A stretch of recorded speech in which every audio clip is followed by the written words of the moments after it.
안녕하십니까, 김광주입니다. 저는 현재 한국재무설계주식회사에서 일을 하고 있고요. 투자자산운용사 공인재무설계사이기도 합니다. 오늘은 시대를 읽으면 돈이 보인다라는 컨셉의 가난경영이라는 주제를 가지고 제가 여러 기업들의 임직원들 분들에게 강의를 하는 내용을 간략하게 한번 핵심만 좀 요약해 보도록 하겠습니다. 가난경영이라면 어떻습니까? 왠지 조금 즐거운, 좋은, 기대하는 마음보다는 약간 위축되는 마음이 가난이라는 단어 때문에 분명히 또 느끼실 수 있을 건데요. 그렇지만 오늘 제가 나누어 드리려고 하는 것은 이 시대 흐름 속에서 내가 무언가를 해 나갈 때 상당히 편안하고 쉽게 해 나갈 수 있다. 그 결과로 돈이 불어나는 거죠. 어려운 가운데서도 사실 지금 어렵지 않습니까?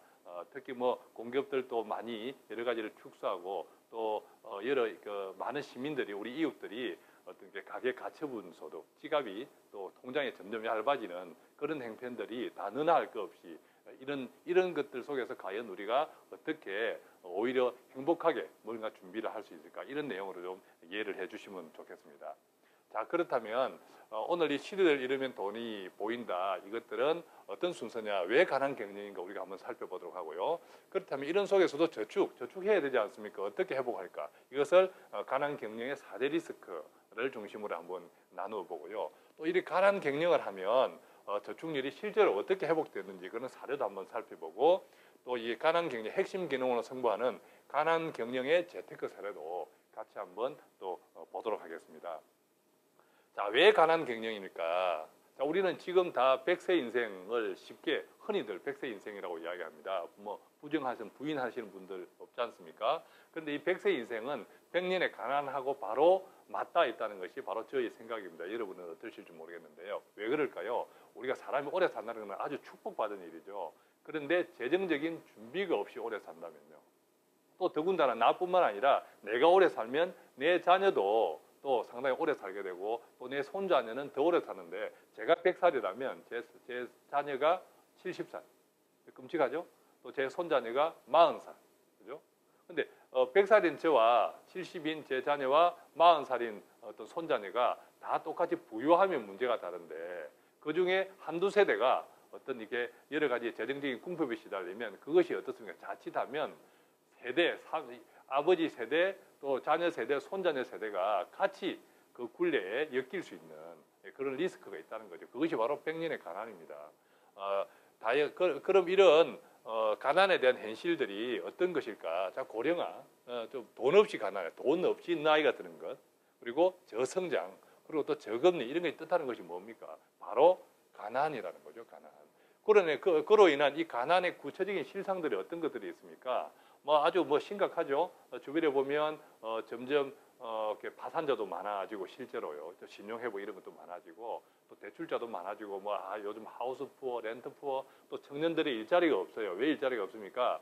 나이 많으신 분들이 은퇴하면서 또 소득이 없으니까 옛날에는 은퇴해서 편하게 지내셔야 되는데 지금은 일을 해야 되죠. 그 일자리들이 청년하고 이렇게 다투고 있고 또 기업 환경이 사실은 좋지 않다 보니까 어떤 현상이 생깁니까? 점점 직장도 불안해지고 또 어떤 투자 시장 이런 쪽도 변동률이 심하다 보니까 어떤 것을 투자를 해도 이게 쉽게 돈을 또 벌 수 없는 이런 구조들이라는 거죠.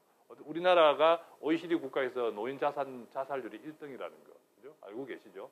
그런 것들이 우리에게 닥친 바로 가난의 구체적인 실상들이라는 거죠. 중산층이요. 우리나라 중산층이라고 하면 그래도 300만 원 이상을 월 버는 가정을 중산층이라 하는데 이 중산층들이 거의 절반 이상이 적자 가구입니다. 적자 가구. 이것들이 곧 우리가 느끼는 여러분들 중에서도 아마 또 이런 사례들도 있겠죠. 그래서 자칫하면 이것이 100세 인생이 즐겁지 않고 오히려 100년의 가난에 시달리는 그런 리스크에 우리가 직면해 있다는 거죠. 자, 그렇다면 이런 현실에서 우리가 손을 놓고 넋 놓고 있을 수는 없잖아요. 이럴 때일수록 오히려 가난을 인정하고 나의 가난을 인정하고 적극적으로 경영해 가는 것. 이것이 곧 가난 경영이라는 것입니다. 이 가난 경영의 목표는 뭡니까? 일단 저축률을 회복해야죠. 저축률을 회복을 해가지고 즐거운 우리가 100세 이런 속에서도 즐거운 100세를 준비하는 것. 이것이 바로 가난 경영이라는 것입니다.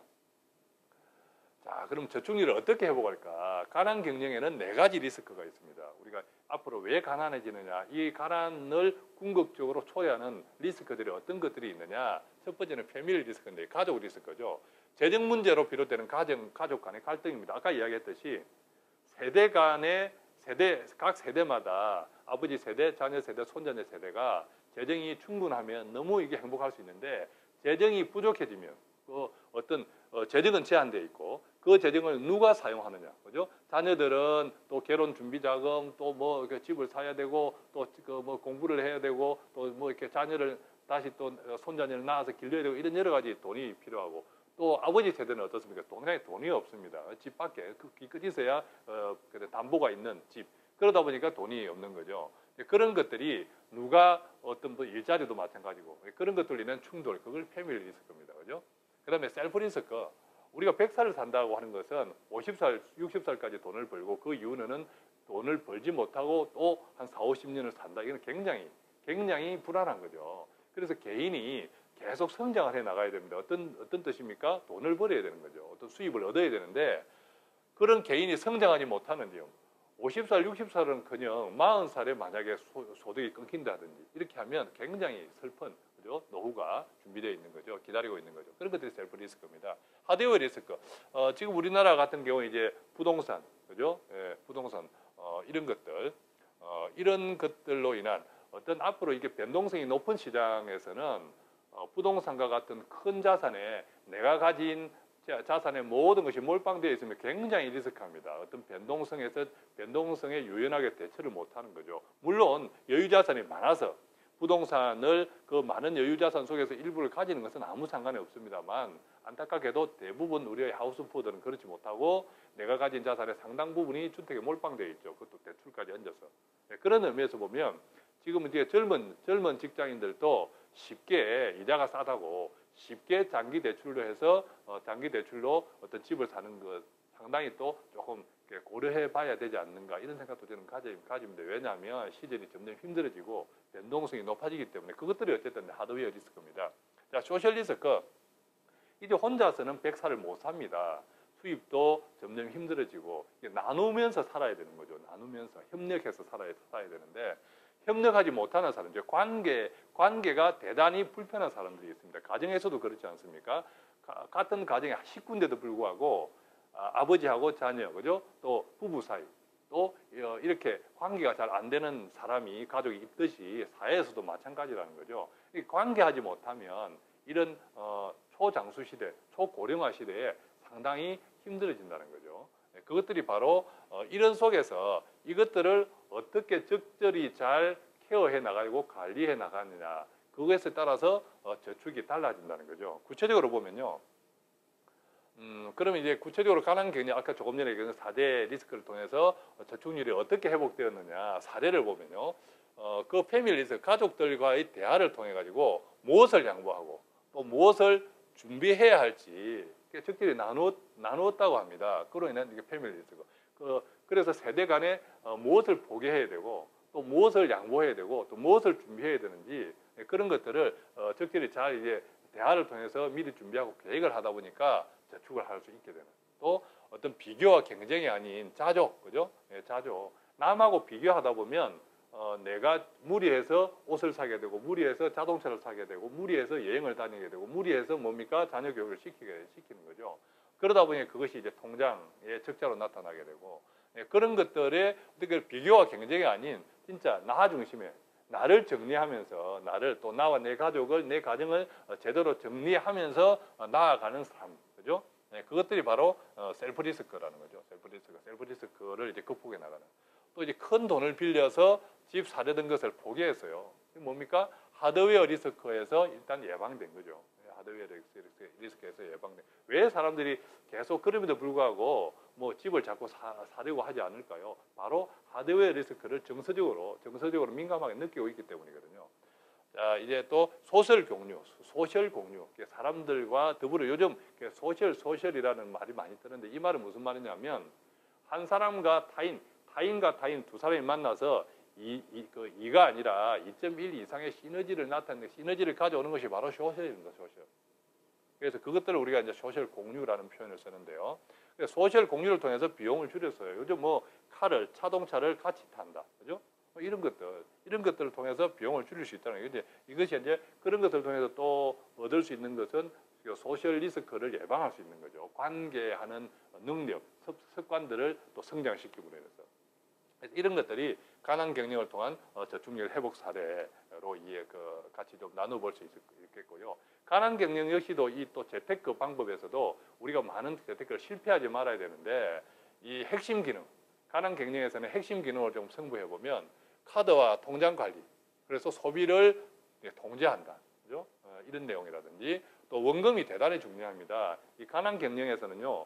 원금이 대단히 손해보면 안 되는 거예요. 투자에서 손해본다는 거 손해보지 말아야 되는데 손해보지 않는 원금을 보존하는 속에서 이제 수익률을 얻어가야겠죠. 이런 것들에서 원금의 중요성을 알고 투자와 투기, 그죠? 투자와 투기를 구분하는 이것도 대단히 이제 중요한 거고 또 보장성 보험의 본질을 이해하면 보험료가 줄어들어요. 보험료가 줄어들고 우리 보장성 보험 많이 가지고 있지 않습니까? 그것이 보장성 보험의 본질이 뭘까? 그 본질에 맞는 설계를 어떻게 하고 어떻게 가입하는 게 좋을까 하면 보험료가 줄어든단 말이죠. 보장은 그대로 유지가 되면서 또 펀드도 많이 실패하지 않습니까?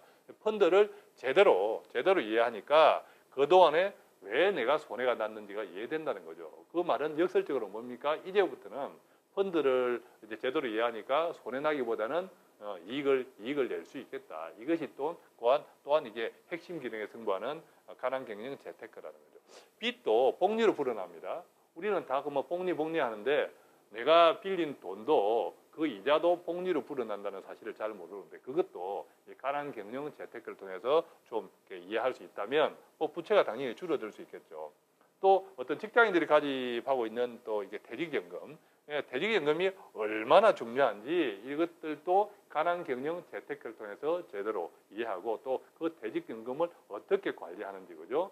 어떻게 뭐 DB형, DC형 이렇게 있지 않습니까? 그런 것들을 어떻게 관리하는지, 그것이 개인연금, 퇴직계좌 이런 것들하고 또 어떻게 적절하게 연계되는지 이것들을 통해서 우리가 즐거운 노후, 그죠? 그래서 또 답답한 변액보험 많이 답답하죠. 해약하신 분들도 많고 가입을 유지하고 있지만 이걸 어떻게 해야 될까 이런 분들도 많은데 그런 답답한 변액보험도 이 가난 경영의 핵심 기능으로 조금 이해하면 좀 이렇게 제대로 하게. 자, 제대로 안다는 것은 뭡니까? 아까 펀드에서도 이야기했지만 제대로 안다는 것은 그때부터 또 이제 수익을 낼 수 있는 그런 희망을 가지고 관리를 할 수 있다는 그런 의미가 되겠죠.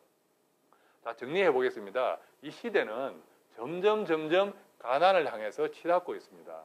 자, 그래서 100세 인생이라고 하는 것이 그저 즐거운 것만이 아니라 곧 잘못하면 100년의 가난과 같은 말이 될 수 있는 이런 리스크에 우리가 다 직면해 있는 거죠. 그렇다면 이것을 자꾸 아니다 할 것이 아니라 무조건 하고 뭐 내년에 나아질 거야 이게 아닙니다. 이게 아니고 일단 지금 현재의 시대 흐름을 인정해야 되는 거죠. 시대 흐름이 뭐죠? 가난하다는 겁니다. 점점 가난해져 가고 있다는 거죠. 정부도 가난해져 가고 있다는 거죠. 그래서 적극적으로 이것을 손 놓지 말고, 그죠? 남들이 그렇게 가니까 나도 그렇게 가면 대책이 있겠지 이게 아니고요. 조금 적극적으로 경영하자는 거죠. 그것을 구체적으로 보면 아까 패밀리 리스크로부터 비롯되는 그런 4대 리스크를 잘 관리하면 궁극적으로 저축률을 높여야 하지 않습니까? 우리나라 저축률이 3.7%예요. 중국이 50%가 넘는데 저축이 없다는 것은 가정의 미래가 없다는 거예요. 그런 상태에서 100세 인생이 얼마나 즐거울 수 있겠습니까? 자칫하면 가난의 고통에 시달린다는 거죠.